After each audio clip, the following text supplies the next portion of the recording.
Salve, friend.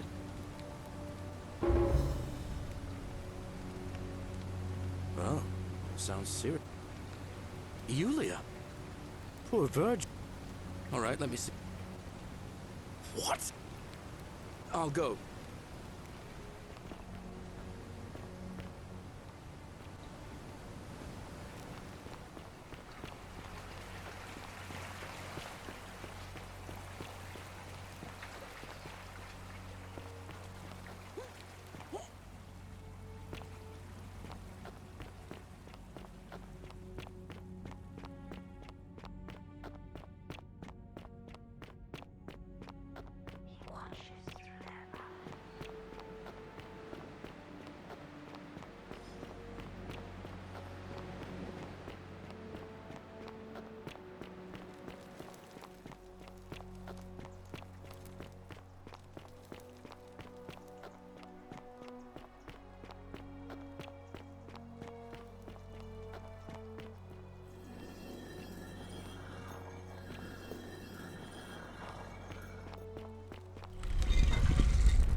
And here you are.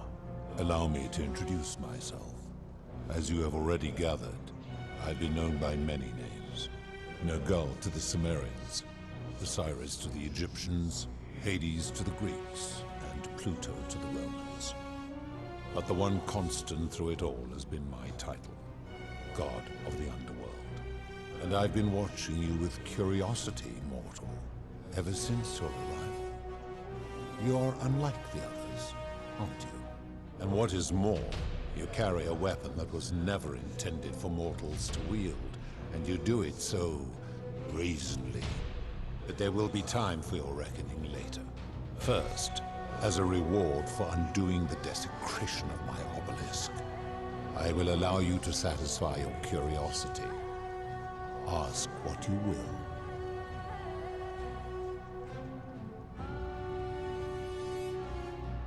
It has come to be known simply as the Underworld, and it exists because of a wager I made long ago.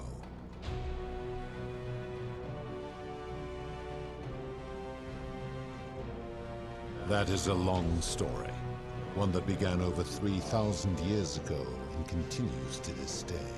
You see, long ago my kin and I set out from our home on Elysium to search for other forms of life among the stars. We discovered your planet and witnessed your kind evolving from primates into something lawless and barbaric.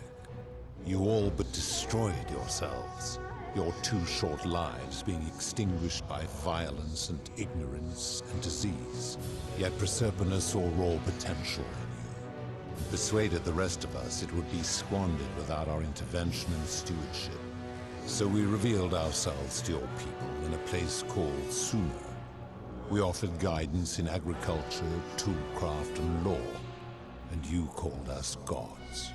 For a time you flourished, But soon you were too many for us to oversee. And as you spread from that cradle of civilization, we saw something disturbing.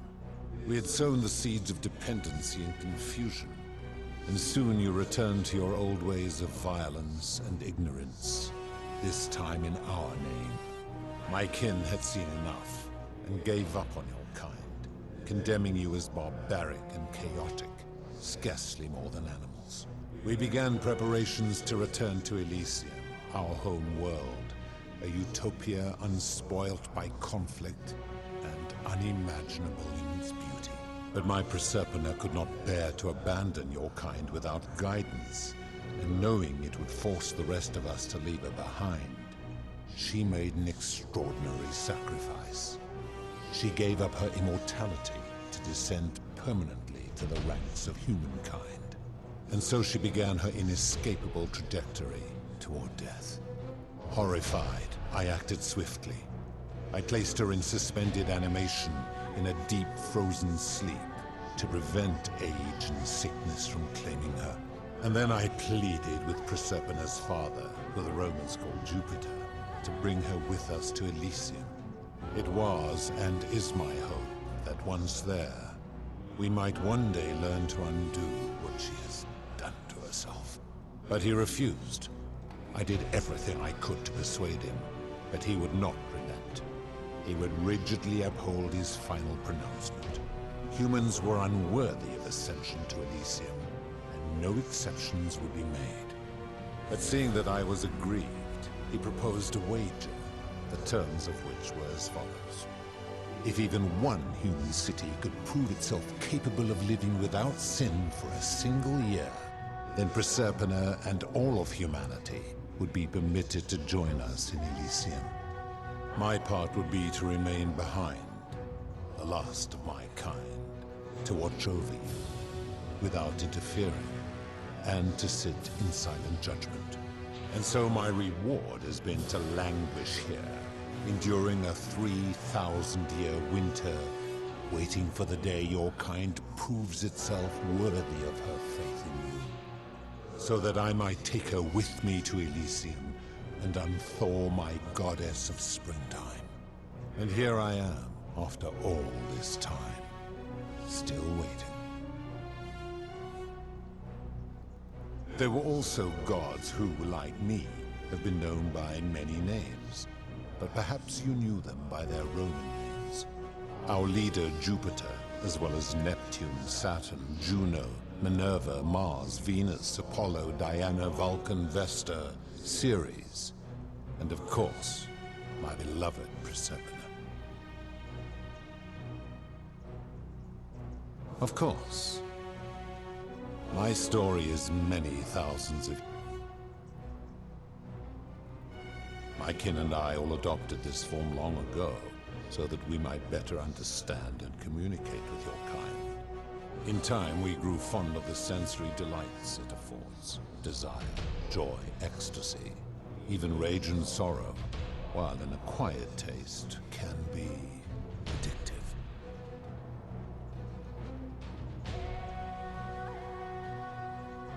This is my beloved. Like me, she has been known by many names. Erschaffer to the Sumerians, Isis to the Egyptians, Persephone to the Greeks, and Proserpina to the Romans. Or perhaps you might know her as the goddess of springtime, the cycle of life and renewal.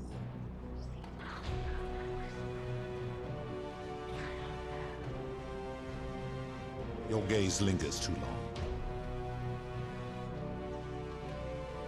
That is my servant.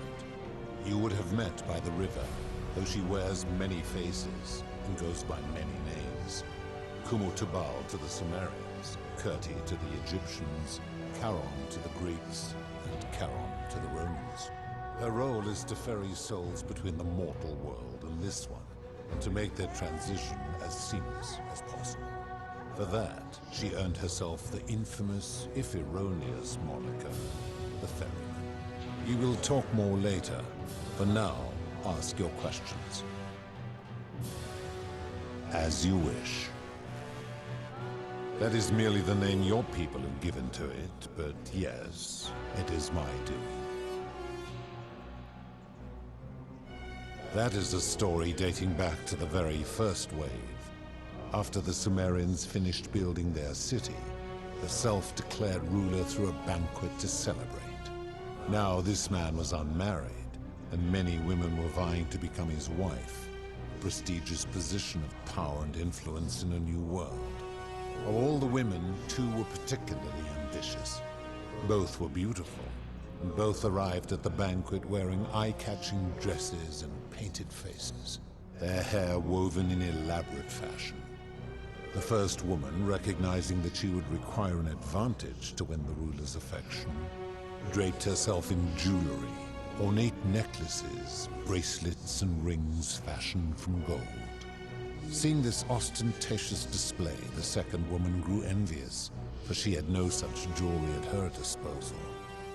She prayed aloud to any gods that would listen to cover her in gold, and when her prayer went unanswered, she took matters into her own hands. While the others indulged at the banquet, the second woman summoned the first for a discussion in a quiet place. She checked that nobody was watching, and pushed her rival from the top of the ziggurat, where she broke her neck on the rocks below. But I was watching, and I decided to answer her prayer. I took the golden bow left behind by Diana, and I shot that woman in the heart, covering her from head to toe in a layer of molten gold. And I left her to stand there, that she might serve as a grim reminder of what befalls those who sin in my domain. But that was not enough, for the entire city was tainted by her sin, and the wager could no longer be won. So I had no choice but to wipe the slate clean. I gilded them all, to make way for a new wave, and began the wager again. And to this day, each of them, and all who came after, line the halls of this city, inanimate but conscious, suspended in time with only their sight and hearing preserved, so they may bear witness to and lament the folly of your kind for eternity, as silent golden sentinels.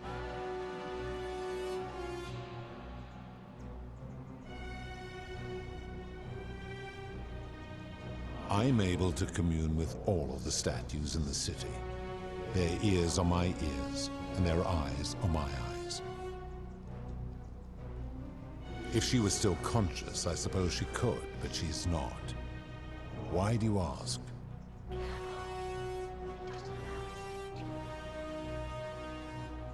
Then what an odd question. I've always considered that the cornerstone of morality is the ability to determine right from wrong on one's own. No attempt to lay out rules like your Code of Hammurabi or your 12 Tables of the Roman Republic can ever cover all possible scenarios. This should come as no surprise to you, since the core principle has been expressed in many forms by many of your civilizations. The Egyptians made a rudimentary attempt with do to the doer to make him do. The Greeks refined it with avoid doing what you would blame others for doing. The Roman Stoics added, treat your inferior as you would wish your superior to treat you. Even the so-called cultists hiding among you often say, do unto others as you would have them do unto you. It is the simplest of concepts, and each one of you is born with the faculties required to apply it to any situation. Yet none of the peoples who expressed this rule were able to uphold it. Curious, is it not?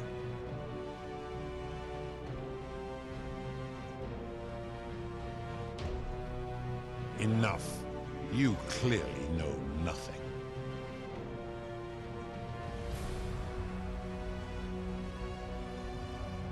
Very well. Good. And now it is time for your reckoning. Only, it seems, something is wrong.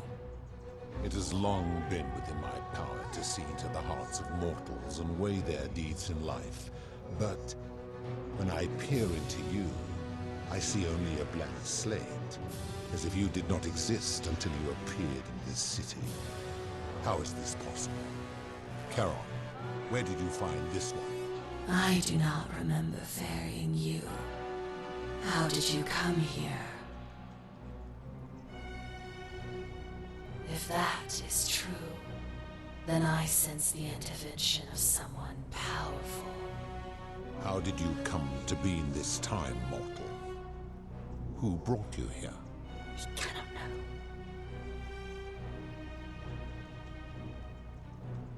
know. I do not know. My kin departed long ago, and Proserpine has slumbered for 3,000 years.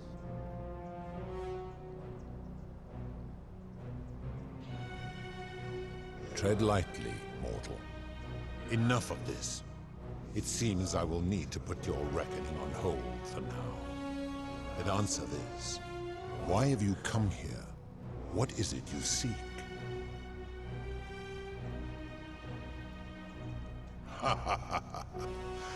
Your hubris is amusing, so I will allow you to make your case. But I warn you, if you anger me or waste my time with lies or wrong-headed arguments, you face death here. So, tell me, why should I put an end to the so-called Golden Rule? That is a very serious accusation, mortal. What sin have I committed? What evidence do you have to support it?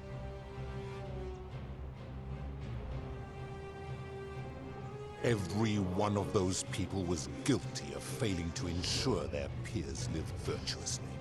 They failed collectively, and so they were punished collectively. The Romans understand this, as did the Greeks before them.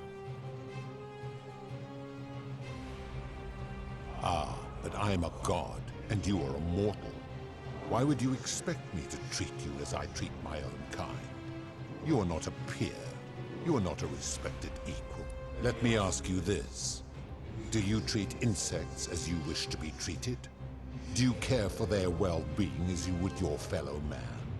Do you ensure they have food and shelter and protection from predators? Do you give them rights? Of course not, because that would be absurd, just as it would be absurd for me to treat your kind as equals. Where to begin? Our lifespans exceed yours by thousands of years, in which time we accumulate vast wisdom and a mastery of technology you cannot begin to imagine. Because that is the source of our power over you. You could say that. My kin have no superiors.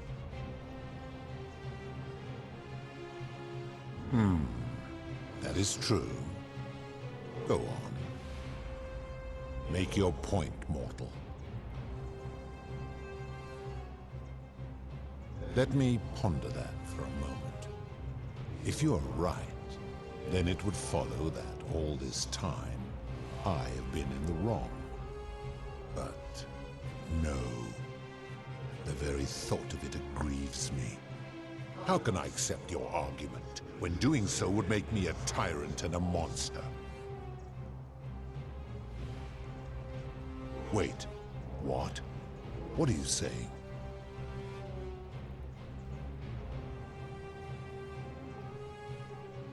You have spoken eloquently, and yet, if what you say is true, it follows that my wager was fatally flawed from the beginning. But that would mean Jupiter, Proserpina's father, who knew more about you than anyone, proposed a wager I could never win. Why would he do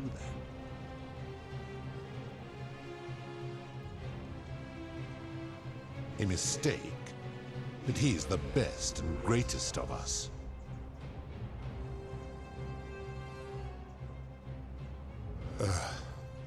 Your words sting me, mortal. But perhaps it is what I deserve.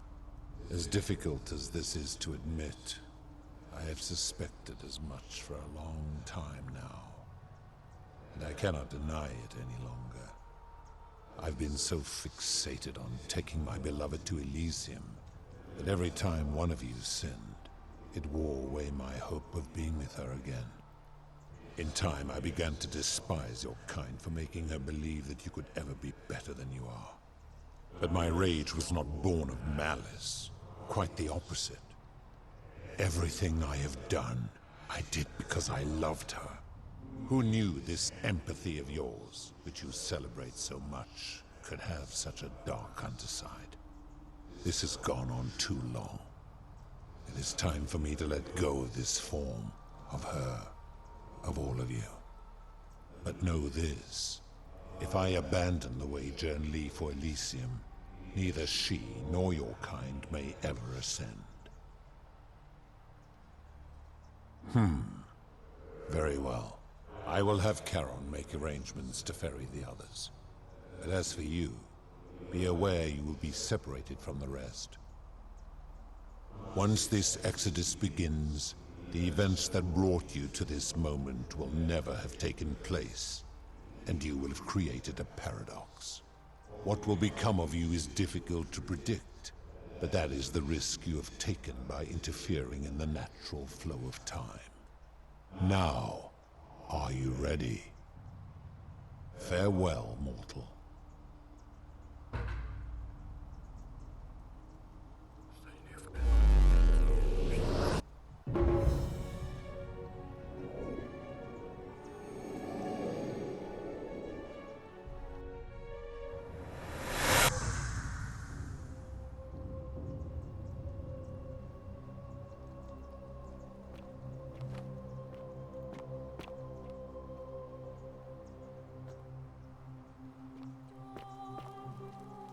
Oh. Hi there. Gave me a bit of a fright. Thought I was in here alone. I'm Al. Well, here. Oh, did that lady in the forest send you in here after? I'm fairly certain you and I are the first people to set foot in this city for about 2,000 years. Fortunately for us, the last person in here was a Roman man named Galerius, who inscribed an account into a tablet.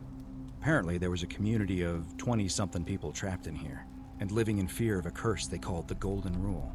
They believed that if even one person sinned, an unknown god would cast them all into gold, like the 1,000 people who'd lived here before them.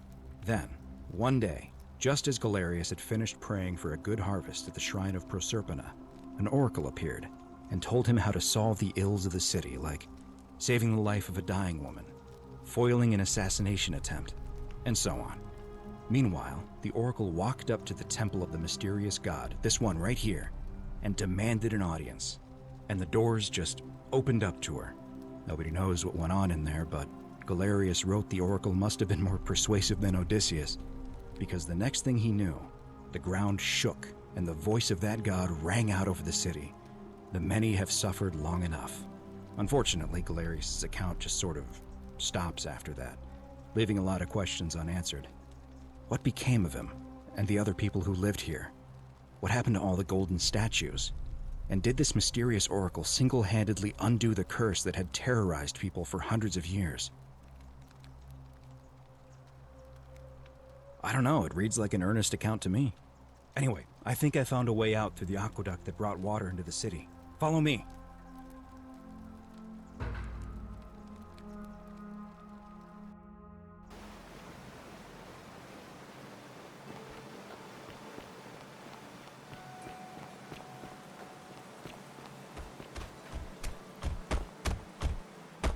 I'm gonna pause here for a moment and make sure nobody else has ever lured into this temple. You go on ahead, and I'll be there soon.